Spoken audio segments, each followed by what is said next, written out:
Hello and welcome to this presentation on dental airway management. We're going to be going through some tips and some tricks and hopefully present you with some new ideas. The first thing to be aware of is that tracheal rupture is more common with dental procedures than it is in other anaesthetic procedures. Now, that means it's reported more commonly. A large proportion in one study of tracheal ruptures were related to dental anaesthesia.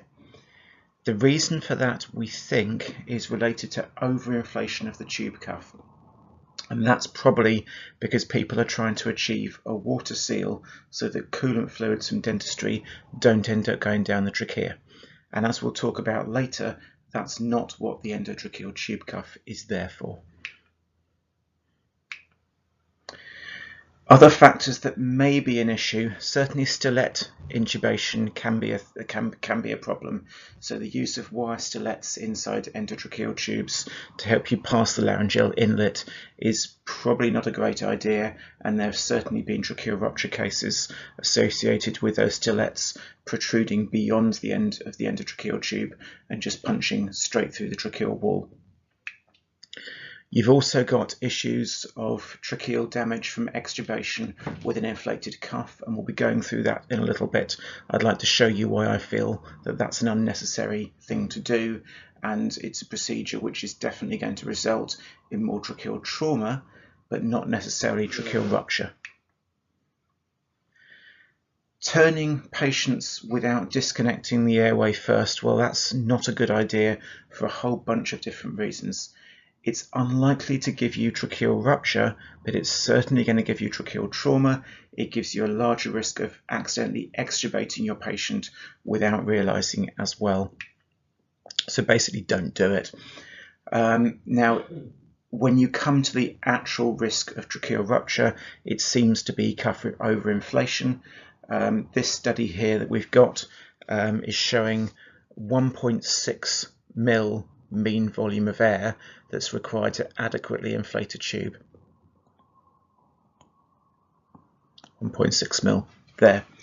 Overinflation of that tube cuff with over 6 mil of air resulted in tracheal rupture in the majority of cadavers that this was tested in, and I would stress this is tested in cadavers, not live patients.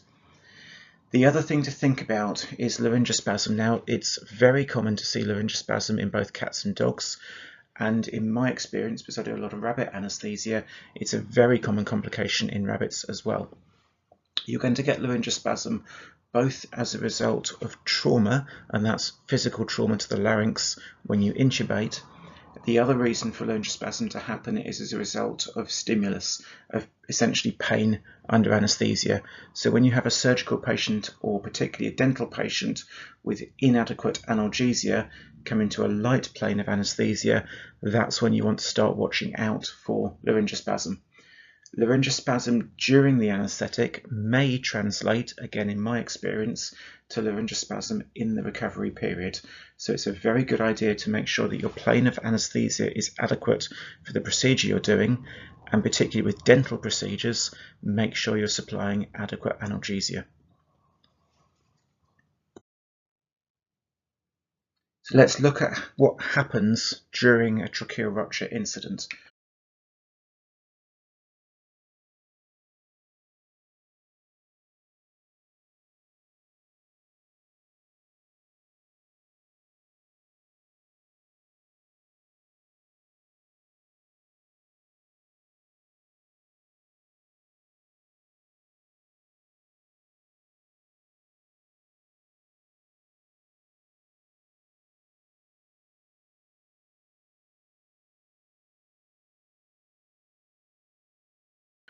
What we've got here, you're seeing an animation of an endotracheal tube passing down the trachea and then that cuff inflating. If we're overinflating it, what we're doing is increasing the mucosal pressure beyond what the blood supply can cope with. So those little capillaries get squashed and you start to get tissue necrosis. You then withdraw the tube, patient seems fine, and then over a period of time that tissue starts to necrose and then rupture. So typically what you'll see with a tracheal rupture is either clinical signs at the time of the injury if you've overinflated. One relatively widespread practice is this idea of not fully deflating the cuff before you extubate. And the idea is that that partially inflated cuff will act like a rubber squeegee and remove any dental fluid, any contamination from the trachea on its way out and clean the inside of the trachea. Well, that's not a great idea. This was a study that was done back in 1975 looking at the effect of intubation on the tracheal mucosa. And what you can see with tracheal mucosa, you've got all these cilia here. These are little beating fingers which take the tracheal mucus with all the bugs and bacteria and debris caught up in that mucus, and they beat that stuff from the bottom of the lungs up and out of the airway. Mucociliary escalator it's called. And what we know from this study, although the tube may not be physically damaging the trachea when you look at it, on a microscopic level you're getting trauma to those cilia, and that means that the mucociliary escalator no longer works. So what we found in that study, intubation without cuff inflation, you're getting linear stripes of cilia damage going down the trachea. Where the cuff was inflated, all of the cilia become damaged. It takes quite some time for those to grow back, as you can see there. And you imagine if you've got a partially inflated cuff and you're squeegeeing it back up the trachea, you're going to remove the cilia from the whole length of the trachea that you've contacted, and that's going to give you quite significant damage.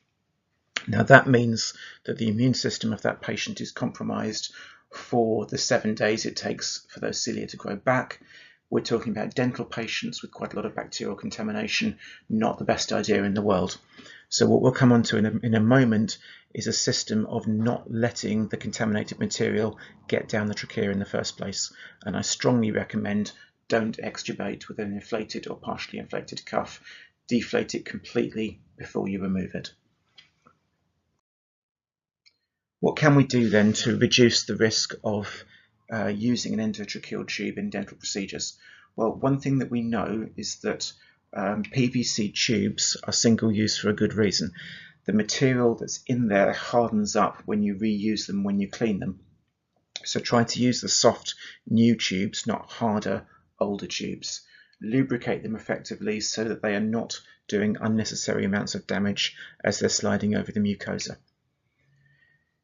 The cuff of a reused tube is far more likely to leak than when it's new, and that's very, very thin material. These things are not designed to be cleaned and reused the number of times that we commonly do in veterinary practice.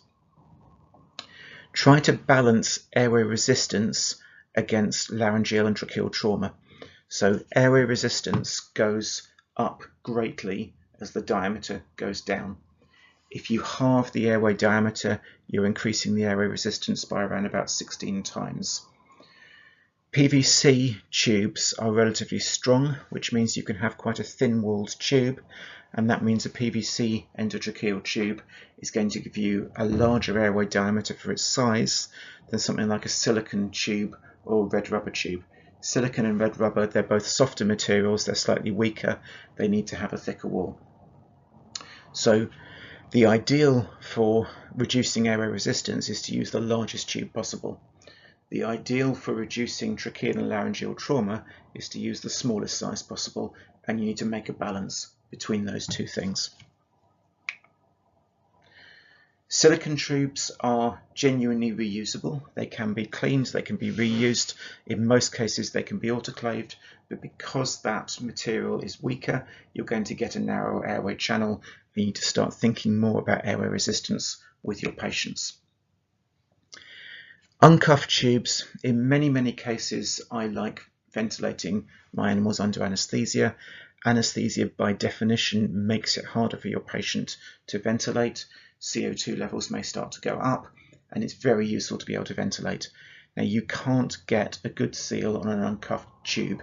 You need to get that tube through the larynx and into the trachea, and in every case the diameter of the larynx is the smallest diameter in the system. So by definition, if that tube has gone through the larynx, you're going to have a space around the trachea and that tube is going to leak. So if you're trying to ventilate your patient with an uncuffed tube, you are going to get leakage, you are going to get environmental contamination of volatile agents, and you're going to find it more difficult to maintain the depth of anaesthesia. So is it unacceptable to use endotracheal tube cuffs? No. If you've risk assessed and you are managing that endotracheal tube cuff properly, then I would suggest that it is acceptable. But that means actually measuring your cuff inflation pressure, inflating your cuff to the bare minimum that's required in order to make sure that you're not getting an airway leak and you're not compromising the safety of the staff in the room, then I feel it is acceptable. There are syringes that you can get now that have a manometer attached to them, so you know what your cuff inflation pressures are, or you can make up a standard manometer with an airway connector that you can attach to that system. So you need to make sure that the cuff is inflated to the minimum pressure. You then need to monitor that pressure during the anaesthetic to make sure that the pressure isn't changing, and you need to always be aware of what you're doing to that trachea. That's going to minimize the trauma, but you are, whatever you do, going to cause cilial damage. So any part of the trachea that you touch, you're going to end up with mucosal damage from that touch. So you need to bear that in mind and assess the risk and behave appropriately. Cutting tubes to length is always a good idea. Securing those tubes around the connector rather than around the body of the tube itself is going to help accidental slips, accidental disconnections. It's going to help prevent accidental extubation. And try and avoid right angle connectors because those add to the airway resistance. Things like tube kinking, mucus blockage are very common in dental cases because the head's being moved. Mucus blockage because you are dealing with a patient with oral inflammation and probably pharyngeal inflammation as well, and just rather more mucus than normal.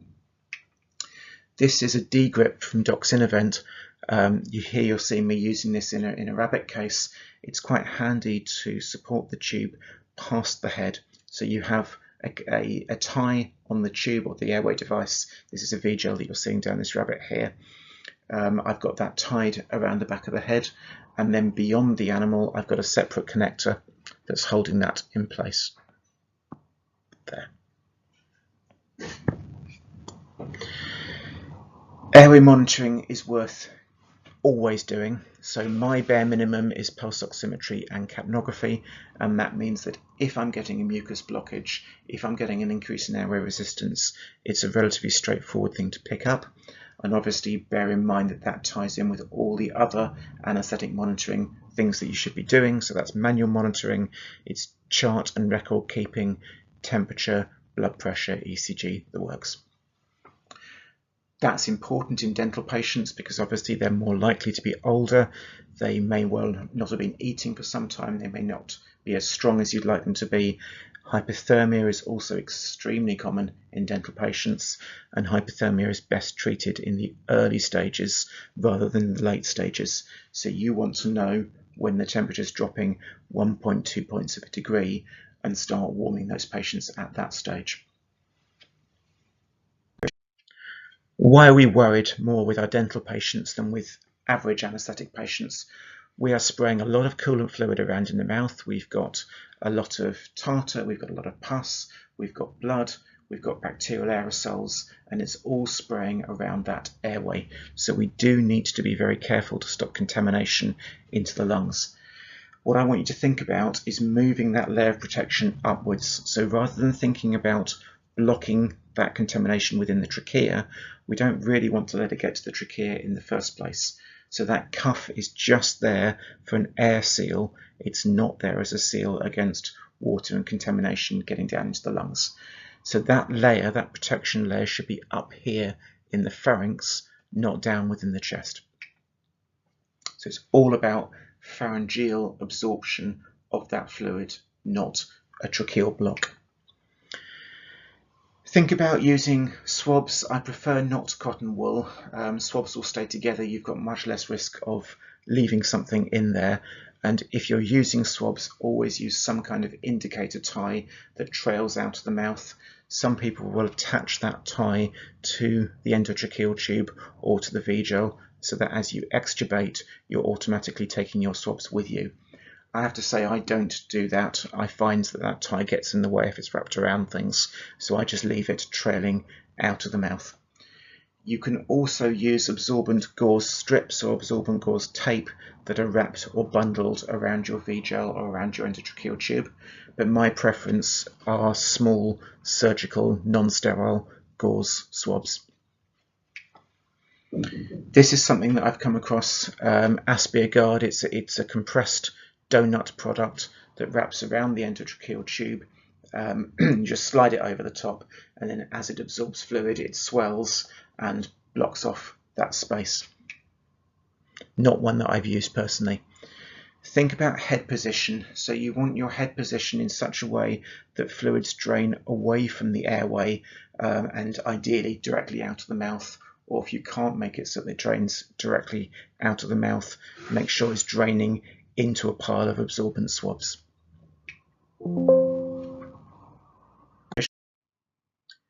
As the anaesthetist, you're not necessarily going to have a great deal of control on the position of your patient. Some dental surgeons will work mainly in lateral recumbency, some in sternal, some in dorsal recumbency. Sternal recumbency is probably your greatest risk of accidental aspiration, because essentially the entire patient is set up so that the fluid drains to the ventral surface of the mouth, then the ventral surface of the pharynx, and of course that's where your airway is located. And particularly with an endotracheal tube, there's a risk that that tube might act like a Penrose drain and channel fluid around the outside of that tube and down into the lungs. So certainly if you're working in sternal, you need to be extremely careful about fluid making its way back into the pharynx. But in most dental cases, you're going to have to cope with whichever recumbency the surgeons prefer. My preference, I will do most of my procedures in lateral and then occasionally flip to dorsal recumbency for extraction of certain teeth. Raising the neck can be useful, only gently, so a fully rolled towel tends to kink the neck in such a way that it's often quite difficult to manage the airway and manage the ventilation. So I just want a gentle rise under the neck so that the head is pointing down and the vast majority of my fluids just trickle out of the mouth. If you're turning your patient, always head down and feet under, not feet over the top. And that makes it much easier to keep the head tilted down during the turn, again, so that any fluids drain forwards out of the mouth and not backwards into the pharynx. And then during the procedure and after the procedure, keep that mouth clean as you go. Don't let the mouth get filthy and then clean it up at the end. Keep cleaning throughout the procedure, or get your surgeon to keep cleaning throughout the procedure. So remove foreign mucus, remove fluid, remove polishing pastes. I have a little pile of slightly damp swabs, and the idea with any swab or any material that's absorbing that fluid, dispose of it before it gets saturated. So you have a little stack on the side, and then you use small numbers of swabs as a pack at the back of the mouth at the beginning of the pharynx. And then as those swabs get saturated, you pull them out and you change them for new ones. And that means that fluid can't make its way through a saturated swab back into the pharynx and then onwards into the airway.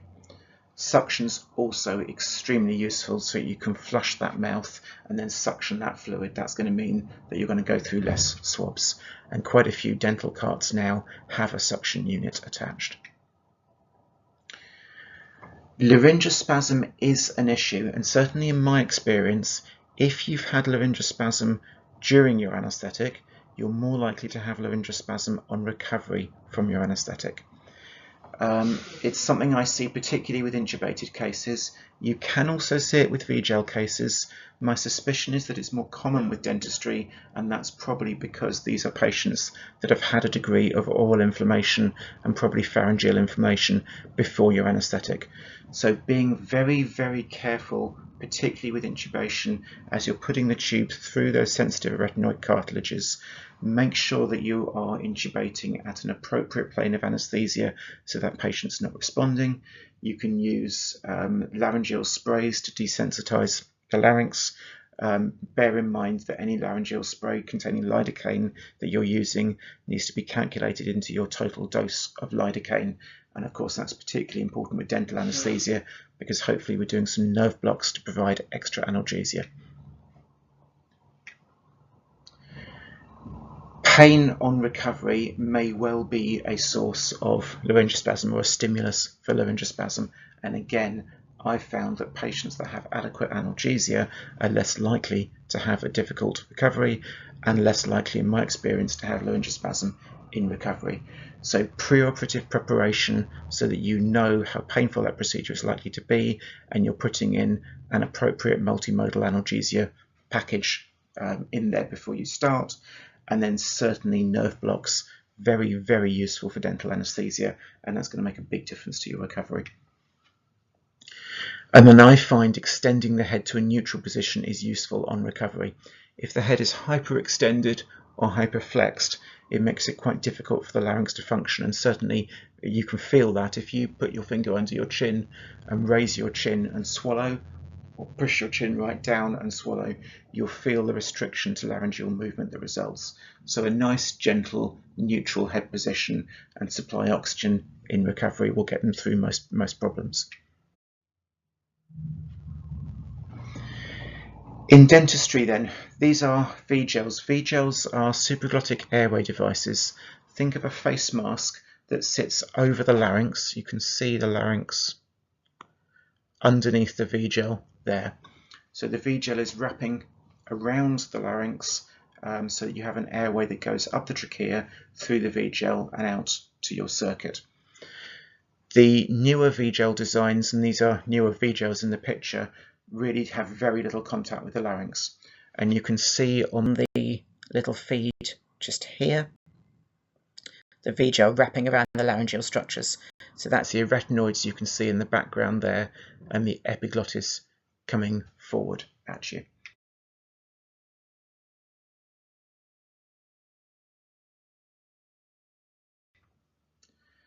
You can see here, although these look like quite big devices, they provide nice access for dentistry, and you can move the oral section around in the mouth without causing problems. You'll still be able to maintain an airway when you do that. And with V-gel, the reason I use them for dental cases is that you get a better quality of recovery. You get less stridor, and that's because you're not passing a tube through the arytenoids and down the trachea. You're limiting that laryngeal trauma that comes from having structures resting against it. That wide airway of the V-gel, because you're wrapping something around the larynx and you're not trying to have something telescoping through the larynx, it allows you to maintain a wider airway. Wider airway means less work of breathing, less airway resistance, and that may be helpful for older or weaker patients. But still, if you're using a V-gel or if you're using an endotracheal tube, ventilating patients and the new V-gel does give you some pharyngeal fluid protection, and I'll explain this in a slide in a moment. Because that device is wrapping around the larynx, it's sealing down onto the floor of the pharynx, and it gives you another layer of structure in between the oral cavity and the respiratory pathway. Little tip in terms of securing the V-gel, the V-gel's got little wings on the connector and it's got some rings around the V-gel itself. Using those connector wings to secure the V-gel during dentistry is quite helpful. When the mouth is getting slippery and there's a lot of fluids, the connector wings are a little bit more secure than the circumferential rings around the V-gel itself. You need to make sure that the V-gel is kept so that the body of the V-gel is resting flat on the pharynx, and that's going to allow you to wrap it around the larynx properly. If the V-gel is allowed to spin, you may find that you're disconnecting the airway from the larynx of the patient. As you can see on this bottom image here, this is us sliding a plate into the mouth. It's good enough access for most surgical and most radiographic procedures, and in my experience certainly is quite a useful thing for stabilizing those X-ray plates in the mouth. And here's what I'm talking about with the pharyngeal fluid seal. So you can see the V-gel, just point there, you can see the V-gel there. This is the larynx just here. And so what's happening is that the V-gel is sitting on the floor of the pharynx and then just protruding up here with the tip sitting in the esophagus, so that if any fluid does make its way through, it makes it very difficult to go from the floor of the pharynx under the V-gel and up into the airway.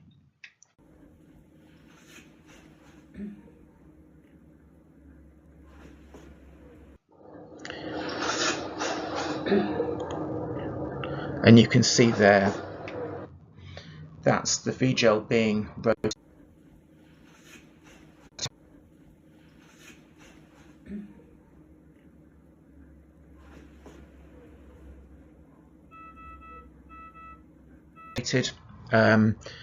You can see that the inside of here you can see a cat in lateral recumbency with a V-gel placed. You can see the V-gel here disappearing off into the pharynx, and you see there's a very small space around the V-gel that I now need to block with swabs. This is one of the reasons I like using V-gels for dental cases, because I don't have a large gaping void going back into the pharynx that I need to block up. It's very small spaces. Normally 1 or 2 of the small dental swabs is sufficient. I have a little stack of them on standby on the side, and I just make sure I keep on changing those out as my original swabs get saturated. Always use an indicator tie or indicator suture on your swabs that's left trailing out of the mouth, so that you can't possibly leave it in by accident.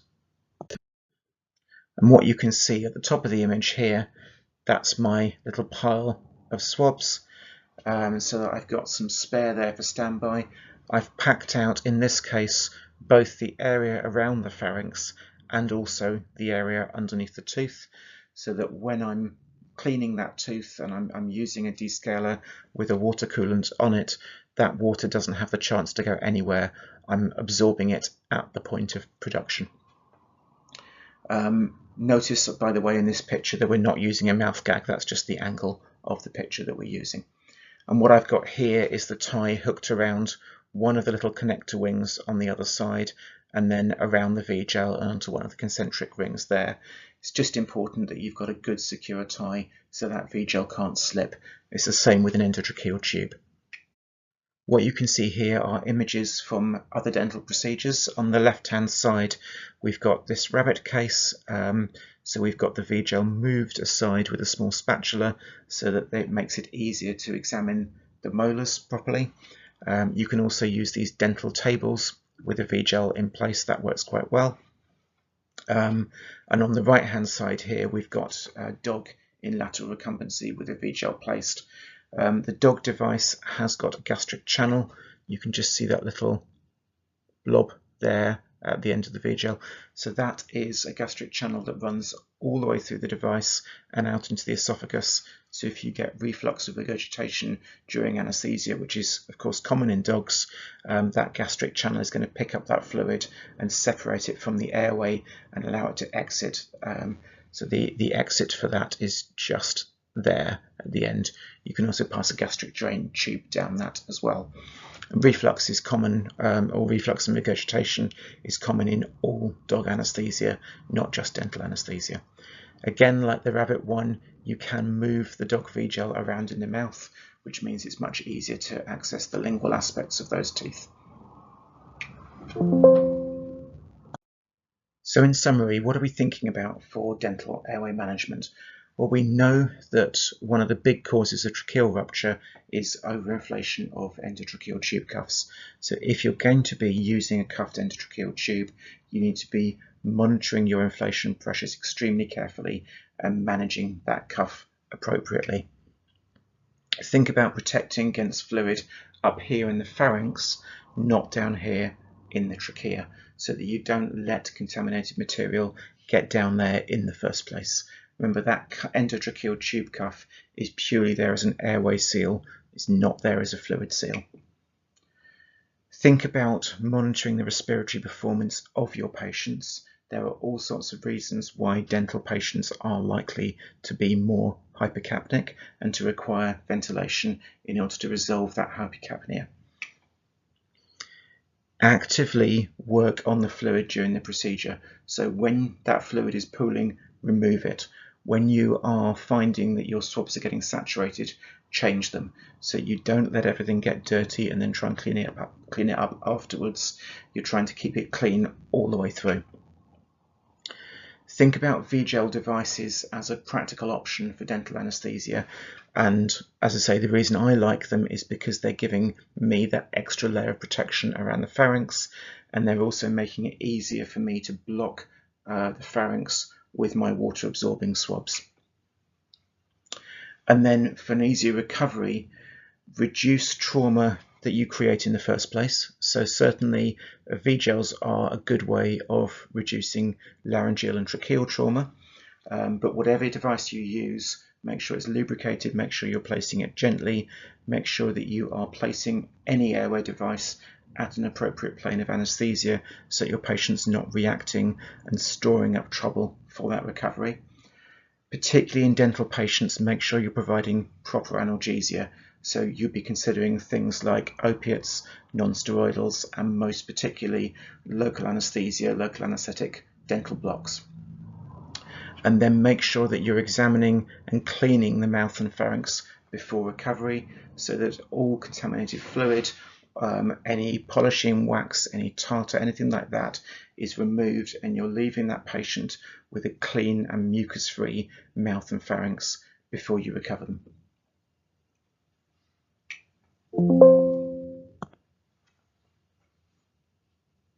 The V-gel there is completely dry, and the outside has mucus on it from the procedure.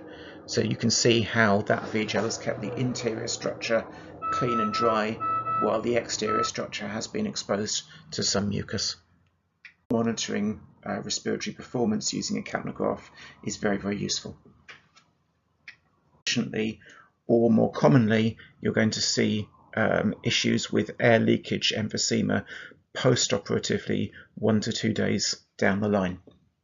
So it's worth bearing in mind that certainly in the published evidence and what I've heard about and seen, it seems to be cuff related as the cause of tracheal rupture. Does that mean you don't use endotracheal tube cuffs? No, not necessarily. We'll come on to this in a moment.